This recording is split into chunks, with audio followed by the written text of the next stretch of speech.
break it. I spent last summer swinging my sledgehammer against concrete sidewalks and ancient patios that surround my house. It was summer in Seattle, and as summers go, it would be brief. I calculated it was around 13 tons of concrete I would disassemble, pry apart, stack into the wheelbarrow, and then cart across the lawn to the steep slope behind the house, where I would reassemble the pieces along the ravine into a tiered retaining wall. The slope was at a near self-critical angle and needed to be fortified, and I liked the idea of relocating the material to a new and useful purpose. I spent days and weeks sweating and swearing and calculating and pondering with relative amazement that at my age I could still muster the steam to do such a thing alone. Anyone with any real sense would tell me, you know, someone like yourself who's broken their back once should never really lift anything heavy, let alone move several tons of concrete across the yard in a rickety wheelbarrow and down a steep embankment. But that's me. I take challenge as a reward, whether anyone's watching or not. I'm healing myself with this work, I would tell myself. Like I told the doctor who wanted to wire my vertebrae together years ago when I refused surgery, he asked, "What do you think you'll do? You might never walk right again." I looked at him and told him, "All true healing comes from within. I'll take care of this." And so I did, and still do, bit by bit.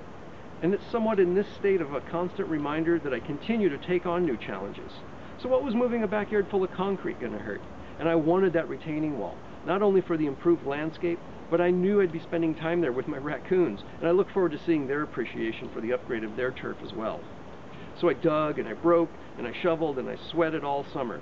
I'd take breaks and stand back and calculate among the hundreds of various sized pieces how to most effectively reassemble them. I love the feeling of orchestrating this huge three-dimensional puzzle. Sometimes I even form sentimental attachment to certain pieces because of their size and shape, prized relics waiting to be placed just right into the new paradigm. I sweated and I swore, and I drank cherry vodka when I got too frustrated. But what really was eating at me was I knew this project was about keeping myself outside of the house all summer, and I knew more so that it wasn't really my idea. I knew if left to my own devices, I would have put it off for several more summers, but I was not alone.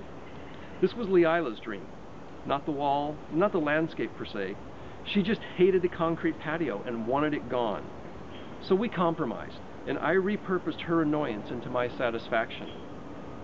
What was really going on underneath all that sledgehammering was, how am I going to break it to her? I knew we were done, and when the wall finally went up, I went back inside, and she, just like the patio, disappeared from my life.